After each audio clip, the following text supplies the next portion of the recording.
The Mavic 3 Pro, a drone that defines what pro-level flying meant. The Mavic 4 Pro, a drone that dares to redefine it. LiDAR, a rotating gimbal, and 6K HDR. But is it evolution or revolution? Let's break it down in this video.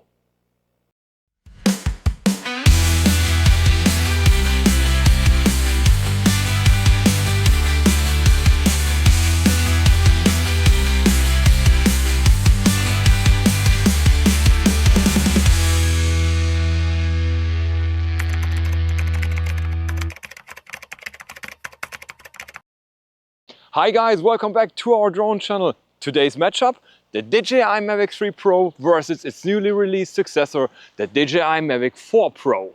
We'll hit the cameras, the gimbal, battery life, the new LiDAR system, smart flying features, and something people rarely cover, design changes that actually matters in everyday's use. The Mavic 3 Pro already set a high bar. It came out swinging with a triple camera setup and Hasselblad color science that had filmmakers drooling. But DJI didn't just add a few pixels and call it a day. They rebuilt parts of this drone from the ground up. And not just for better specs, but for a better pilot experience. No selling, no hype, just raw in-depth looks at two drones that sit at the top of DJI's food chain. Let's go! Alright, we're gonna start with the stars of the show, the cameras. Both drones have the now familiar triple camera setup, wide, medium and long range tele. On the Mavic 3 Pro, the main camera is a 4.3-inch CMOS Hasselblad sensor that shoots 48 MP stills. And the quality? It's been stunning since launch. The medium telephoto is a 70mm with a 1.3-inch sensor, one of the best in my eyes. The long zoom, 166mm with a 1.2-inch sensor, not bad, but not great in low light conditions. Now jump over to the Mavic 4 Pro. The layout looks familiar, but here's the shift. The main sensor stays 4.3-inch, but now it delivers up to 100 megapixel stills. That is a massive jump, especially if you crop in a lot during editing. The 70mm telephoto remains, as said, was already perfect. But the long zoom gets an upgrade to 168mm with a larger 1.5-inch sensor, bringing better clarity, especially in shadowy scenes or golden shots. Let's take a direct look at the images from both drones side by side. On the left we have the Mavic 4 Pro and on the right the Mavic 3 Pro. We've got Hasselblad cameras 100 megapixels versus 48. At first glance there is not a huge difference in overall image quality. But let's zoom into 100%. And here it is. Now the difference becomes obvious. When we scale both images to the same size, the 3 Pro clearly shows pixels fragmentation and some noticeable softness. Moving on to the medium telephoto camera. Here we shouldn't expect too many changes since both drones use nearly identical hardware. But let's have a look anyway, zooming in to 100% once again. Both sides are 48 megapixels, same image size.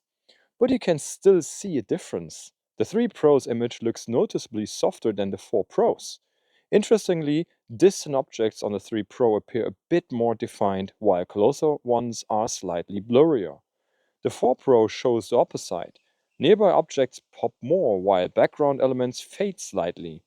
Well, if you ask me, I'd say DJI tweaked the image processing settings a little.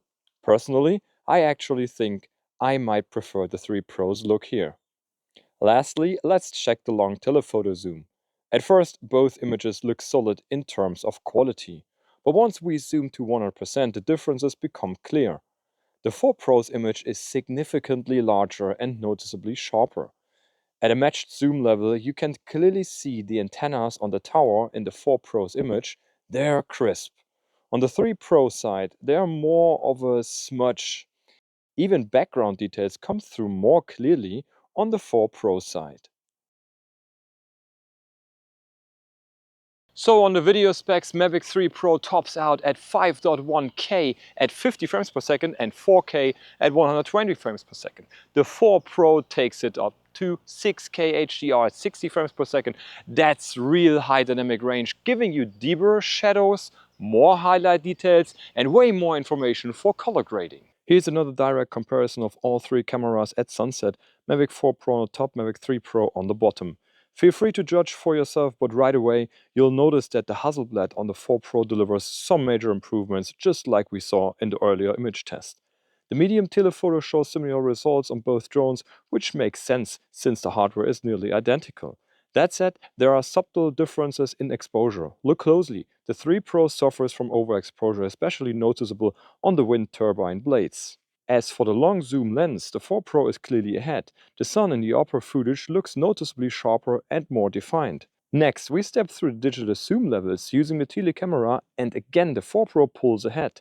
In both sharpness and exposure control, its image looks significantly cleaner than that of the 3 Pro. And overall, the 4 Pro's default color profile feels better balanced out of the box. Of course, if you shoot in manual or D-Log, you can tweak the look yourself, but straight from the camera, the 4 Pro just looks more refined. Color profiles are still pro-grade. 10-bit D-Log M, HLG, you're covered either way.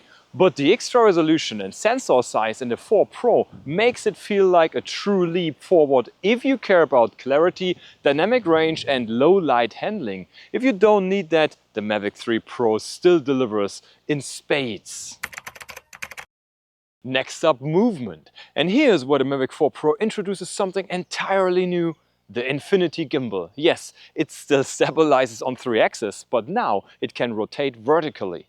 True vertical video, no cropping, no reframing, no hacks. The camera physically rotates 90 degrees for full res portrait shooting. Great for TikTok, Instagram Reels, vertical story-driven content, absolutely. But there's a catch. Once vertical mode is engaged, your tilt range drops incredibly and your drone max flight speed is reduced. So while it's a creative dream, it's not made for fast chase shots or aggressive flying. So think smooth, deliberate shots, not action-packed FPV energy. But here's the thing, the gimbal isn't just a minor feature, it's one of the core differences between the Mavic 3 Pro and the Mavic 4 Pro.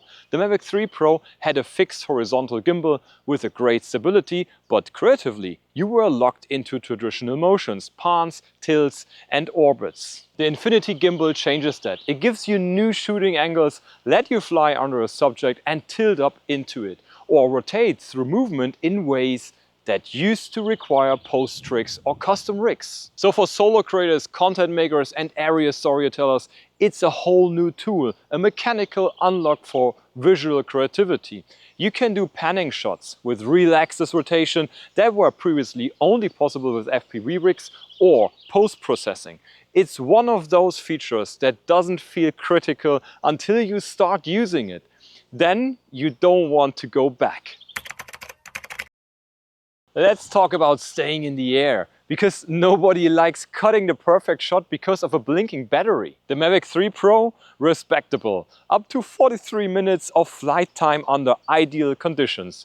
Real world, more like mid-30s. The Mavic 4 Pro cranks that up to a max of 51 minutes. Well, now sure, 51 is theoretically, but in practice you're looking at 8 to 10 extra minutes per battery. That's huge. That's the difference between hitting return to home mid-orbit or squeezing in that one last cinematic swoop across a ridge line. Speaking of batteries, the 4 Pro uses newly designed packs not compatible with the 3 Pro. So if you're thinking of upgrading, don't expect to carry over your charging setup. The batteries are slightly larger, better balanced and seem to handle voltage sag more gracefully under load. So DJI isn't just throwing bigger numbers at you, they're trying to make every minute in the air count. Let's not forget transmission. Mavic 3 Pro runs on DJI O3 Plus system, good for 15 kilometers, already insane. But the Mavic 4 Pro launches the new O4 Plus transmission system, pushing the range to 30 kilometers. Now obviously you're not flying 30k out unless you're in the desert with no laws. But this means stronger signal, better penetration through trees and buildings and fewer dropouts. It also supports 10-bit HDR live feeds, so your controller isn't just showing you a dull preview, it's showing you the full dynamic range you're actually recording. It's closer to a final product preview in real time. The Mavic 3 Pro already had omnidirectional obstacle sensing with APAS 5.0, which was impressive. It could avoid trees, walls, your friends walking into the shot, you name it. The 4 Pro, level up, same omnidirectional sensing, but now it works extremely low light, as low as 0.1 lux. For context, that's darker than dust.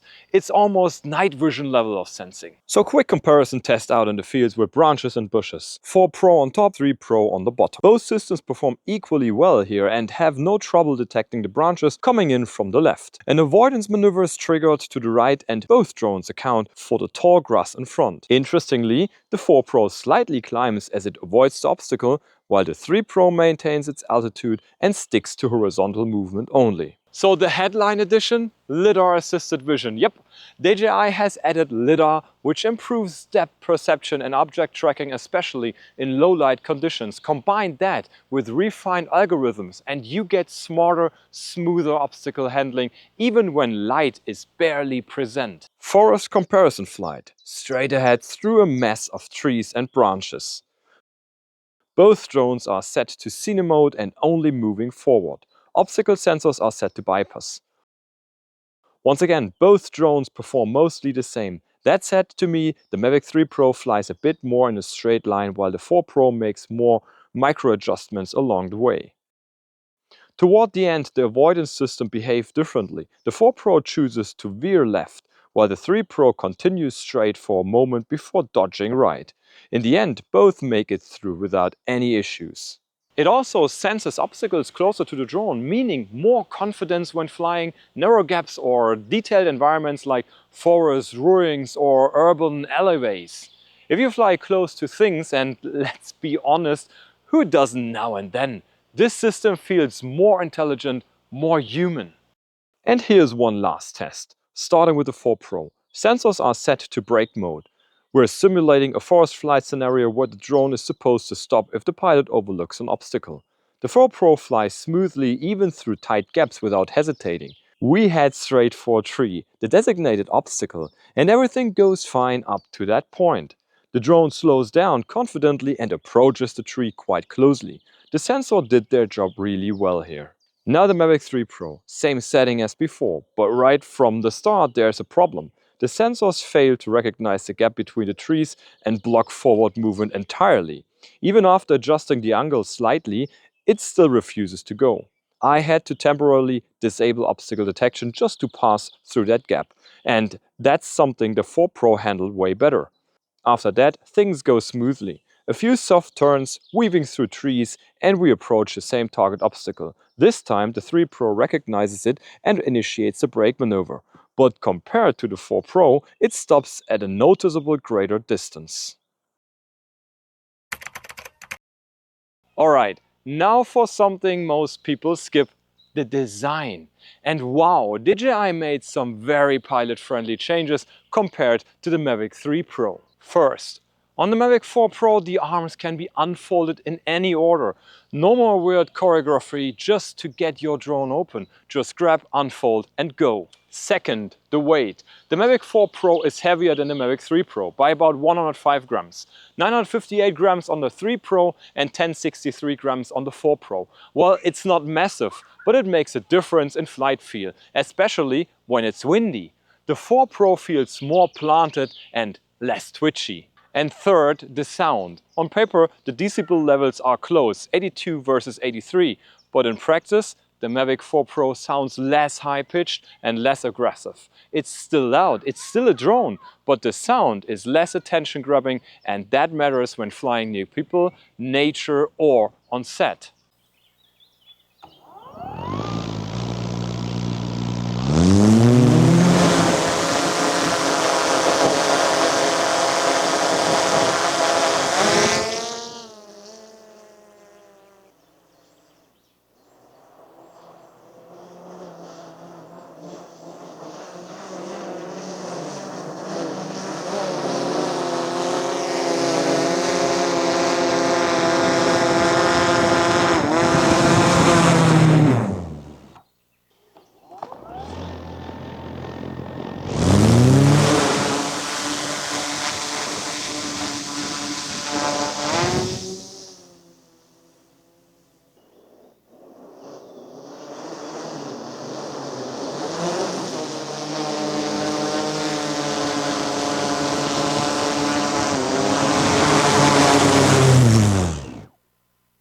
And fourth, the SD card slot.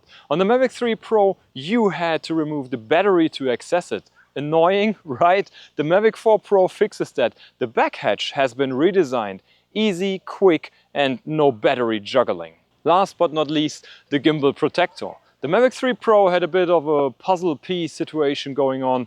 The 4 Pro's gimbal guard, simple, secure, easy to snap on, less fuss when you're packing or unpacking. It's small stuff, but it adds up when you fly a lot. Alright, here comes the last bit before the wrap up. Internal storage. The Mavic 3 Pro had a modest amount of 8 GB on board and relied on SD cards for real recording.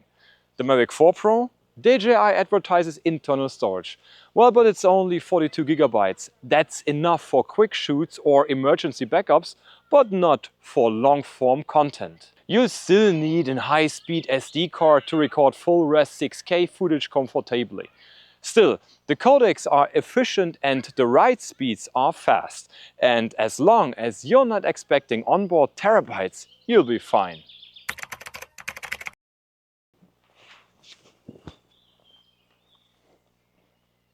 So, Mavic 3 Pro or Mavic 4 Pro?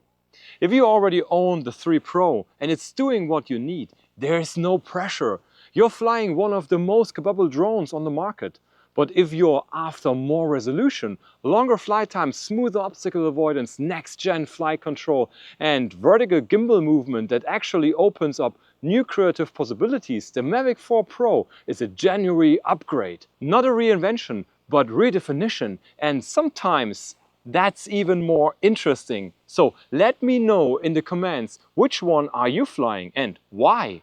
And if you want more in-depth drone comparisons with zero fluff and full nerd energy, you know what to do. See you in the next video. Bye bye.